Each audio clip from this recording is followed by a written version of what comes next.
Dans le ciel, un œil géant est apparu. Dès qu'on le fixe du regard, on se fige instantanément, comme si notre âme était aspirée. Bientôt, les gens dans la rue sont tous figés sur place, sauf Lisa qui refuse instinctivement de regarder l'œil géant. Elle baisse la tête et traverse la foule figée pour se précipiter vers les policiers, cherchant à savoir ce qui se passe. Mais à sa grande perplexité, le policier se contente de sourire et lui explique que tout est sous contrôle, dans le cadre du maintien de l'ordre mondial. Face au regard perplexe de Lisa, il affronte sereinement l'œil géant, devenant lui-même une coquille vide.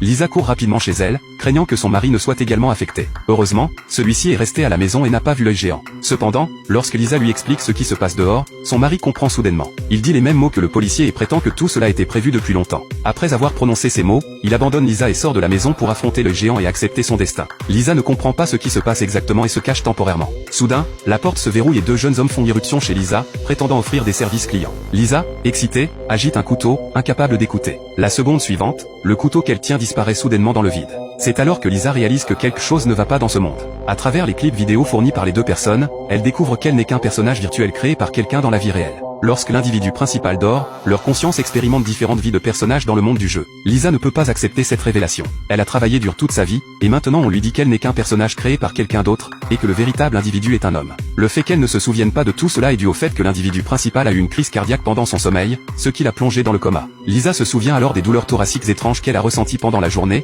et comprend que c'était la cause. Maintenant que l'individu principal est dans un état comateux, les exécuteurs décident de débrancher de force la connexion pour le réveiller, mais cela entraînerait la disparition de Lisa. Voyant à quel point elle est bouleversée, les exécuteurs sont prêts à forcer la déconnexion. À ce moment-là, une femme entre soudainement dans la pièce, c'est la femme de l'individu principal. Comme Lisa est une projection de la conscience de l'individu principal, elle est très familière avec la femme. Les deux femmes décident alors de discuter en privé. Sous les douces supplications de sa femme, Lisa décide finalement de se soumettre au maintien de l'ordre avec elle. Mais au dernier moment, elle change d'avis. Elle ne peut pas renoncer à sa propre vie. Pour échapper aux exécuteurs, elle se cache et se faufile jusqu'à l'hôtel où elle travaille. Elle se réfugie dans une chambre au hasard. C'est alors que les corbeaux à l'extérieur remarquent Lisa et poussent immédiatement des cris perçants. La seconde suivante, les exécuteurs apparaissent en bas. Lisa continue à s'enfuir, évitant les exécuteurs jusqu'à ce qu'elle atteigne le toit. Il ne reste que 3 minutes avant la fin du maintien de l'ordre. Soudain, un homme apparaît derrière elle. Contrairement aux jeunes exécuteurs, il est très amical. Lisa n'a qu'à signer une décharge et elle pourra rester dans ce monde, sans se soucier de l'individu réel. Cela fait naître chez Lisa un sentiment de culpabilité. Elle réalise clairement qu'elle n'est qu'un personnage virtuel. Alors, à la dernière seconde du compte à rebours, Lisa regarde courageusement l'œil géant et accepte son destin avec courage.